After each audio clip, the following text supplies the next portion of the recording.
केंद्रीय गृह मंत्रालय ने 20 तारीख से लॉकडाउन के दौरान मिलने वाली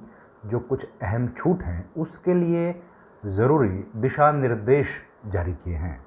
इसके तहत गृह मंत्रालय की तरफ से जारी एक पत्र में कहा गया है कि जो प्रवासी मजदूर अलग अलग देश के अलग अलग हिस्सों से अपने अपने घर या कोई दूसरे गंतव्य स्थल जाने के लिए निकले थे और किसी कारणवश जो अलग अलग राज्यों के शिविर लगे हुए हैं उनमें रहने को मजबूर हैं, उन लोगों के लिए उसी राज्य में वहाँ का स्थानीय प्रशासन रोज़गार की व्यवस्था करेगा। हाल ही में गृह मंत्रालय ने मनरेगा को भी इसके दायरे में लेके आए थे और मनरेगा के तहत काम करने वाले लोगों को छूट दी गई थी। इसके अलावा इस आदेश में कहा गया है कि उन लोगों को एक एसओपी का पालन करना होगा जो कि स्टैंडर्ड ऑपरेटिंग प्रोसीजर है, और उस एसओपी की जो एसओपी बनेगा कि किस तरीके से लोग जो श्रमिक वहाँ पर रह रहे हैं उनको काम दिया जाएगा जिससे कि वो अपना कारोबार काम जो है वो आगे जारी रख सकें, उसके लिए एक स्टैंडर्ड ऑपरेटिंग प्रोसीजर बनाया जाएगा। ये एसओपी बनाने की जिम्मेदारी स्थानीय प्रशासन और राज्य सरकार की होगी। इसमें विशेष तौर पर यह ध्यान रखा जाएगा कि किसी भी तरीके से सोशल डिस्टेंसिंग उसका उल्लंघन ना हो, और साथ ही साथ सफाई से लेकर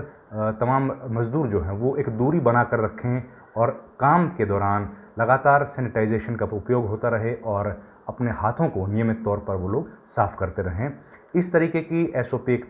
तमाम राज्य सरकार और स्थानीय प्रशासन को बनाना होगा, जिसके बाद वो लोग काम पर जा सकेंगे। साथ ही केंद्रीय गृह मंत्रालय ने जो निर्माण है, राज्य सरकारों के जो निर्माण हैं या फिर दूसरे निर्माण, उनको भी जो इजाज़त दी है उसके तहत भी यही स्टैंडर्ड ऑपरेटिंग प्रोसीजर जो है वो लागू होगा। इसके अलावा एक दूसरे आदेश में जो ई कॉमर्स करने वाली जो कंपनियां हैं उन पर भी एक अहम दिशा निर्देश में केंद्रीय गृह मंत्रालय ने कहा है कि अब वो लोग गैर ज़रूरी सामान को नहीं बेच पाएंगे। यानी कि जो ई कॉमर्स कंपनियां हैं वो ज़रूरी सामान की सप्लाई जारी रखेंगी, लेकिन जो गैर ज़रूरी सामान है, अभी तक जो आदेश दिया गया था उसमें ई कॉमर्स कंपनीज़ को इस बात की छूट दी गई थी कि वो तमाम तरह के सामान को बेच सकती हैं। लेकिन आज जो दूसरा आदेश दिया गया है जिसमें तरतीब की गई है कि जो पुराना आदेश है उसमें